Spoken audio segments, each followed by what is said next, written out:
À l'heure où l'utilisation des nouvelles technologies et des réseaux sociaux est quotidienne et où les caméras de surveillance se multiplient, on est en droit de se poser quelques questions par rapport au respect de la vie privée sur le lieu de travail. Plusieurs dispositions générales réglementent la vie privée des travailleurs sur leur lieu de travail. Thomas Chevalier de Groupe S nous les détaille. Il n'existe pas en droit social belge de normes générales qui garantit aux travailleurs un droit à la vie privée sur le lieu de travail. Néanmoins, l'article 8 de la Convention européenne des droits de l'homme ainsi que l'article 22 de la Constitution consacrent le droit à la vie privée comme un droit fondamental. De telle manière que finalement ces dispositions vont pouvoir être invoquées comme fondement au droit à la vie privée sur le lieu de travail. Ainsi, le droit de l'employeur de contrôler les prestations de ses travailleurs ainsi que l'utilisation qu'ils font des outils mis à leur disposition devra être systématiquement mis en balance avec le droit au respect à la vie privée du travailleur sur son lieu de travail. La question du respect de la vie privée peut tout d'abord se poser dans le cadre d'une procédure de recrutement. Il est en effet légitime de se demander par exemple si un employeur peut interroger un candidat sur son état de santé. La réponse à cette question est en fait négative. La loi prévoit ainsi qu'il est interdit d'utiliser des données à caractère personnel qui ont trait à l'état de santé d'un candidat. De même, il existe une convention collective interprofessionnelle qui énonce que tout candidat a en fait droit au respect à sa vie privée pendant le cours d'une procédure de recrutement. Il en découle qu'un travailleur n'est jamais obligé de répondre aux questions relatives à sa santé dans le cadre d'une procédure de recrutement. La question est néanmoins controversée. Certains auteurs estiment en effet que l'employeur est habilité à lui-même interroger un travailleur sur son état de santé, pour autant que la nature de la fonction le justifie. En revanche, d'autres auteurs estiment qu'il n'appartient absolument pas à l'employeur de poser lui-même ce type de questions. S'il souhaite le faire, il doit, selon ces auteurs, passer impérativement par un médecin du travail dans le cadre d'un examen de santé préalable à l'embauche.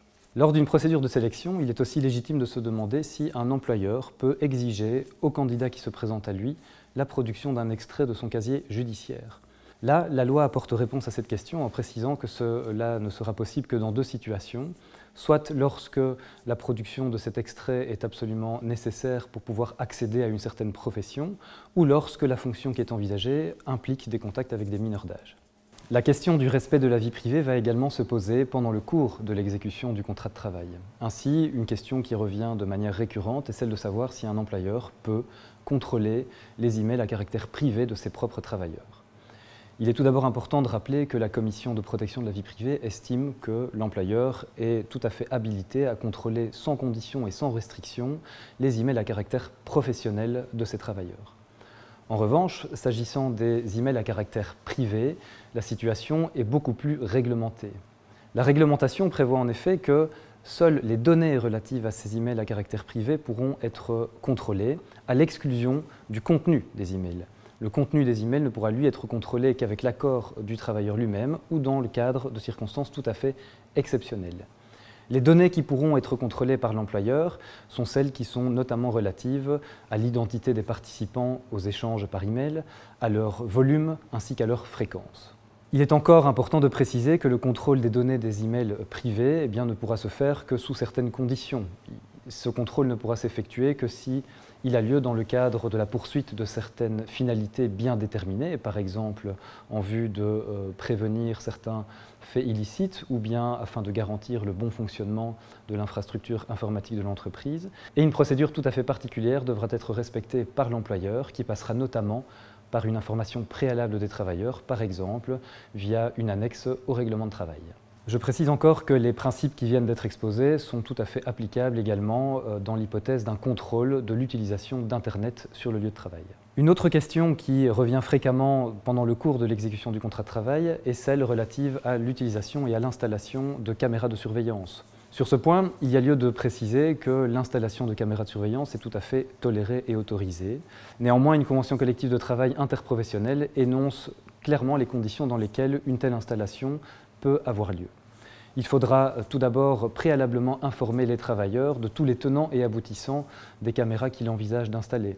Dans le cadre de cette information préalable, l'employeur devra notamment préciser quelles sont les finalités poursuivies par l'installation de telles caméras. Par exemple, la protection des biens de l'entreprise. Il devra également préciser le nombre de caméras installées ainsi que leur emplacement et il devra préciser si elles fonctionnent de manière temporaire ou permanente. Enfin, dernier élément, l'employeur devra impérativement déclarer l'utilisation de caméras de surveillance auprès de la commission vie privée. Enfin, la question du respect de la vie privée se pose avec une acuité certaine dans le cadre de la rupture du contrat de travail. En effet, il est fréquent que les employeurs se demandent si, par exemple, un travailleur peut être licencié pour faute grave parce qu'il aurait tenu des propos peu délicats au sujet de son employeur ou de ses collègues sur Twitter ou sur Facebook, par exemple. Cette question, très en vogue, met en fait en jeu un conflit entre, d'une part, le droit à la liberté d'expression de tout travailleur et, d'autre part, l'obligation de loyauté dont il doit faire preuve à l'égard de son employeur. Alors l'employeur peut-il licencier ou pas un travailleur en raison des propos qu'il tiendrait sur un réseau social ? À cette question, il faut apporter une réponse très nuancée. En effet, tout va dépendre systématiquement des circonstances concrètes propres à chaque cas d'espèce. Il est donc difficile de donner des enseignements généraux en la matière. On peut néanmoins confirmer que certains tribunaux ont déjà estimé qu'une publication faite sur Facebook ou Twitter pouvait justifier le licenciement pour faute grave d'un travailleur si cette publication est accessible au grand public et si elle est de nature à porter atteinte à l'image publique de l'entreprise ou si elle est susceptible de nuire à ses intérêts. En conclusion, ce que l'on peut affirmer après avoir examiné ces différentes questions, c'est que le droit au respect à la vie privée sur le lieu de travail relève davantage de la réalité que du mythe. La loi et les tribunaux encadront de manière très stricte les conditions dans lesquelles un employeur peut utiliser des données à caractère personnel d'un travailleur ou s'ingérer dans sa vie privée.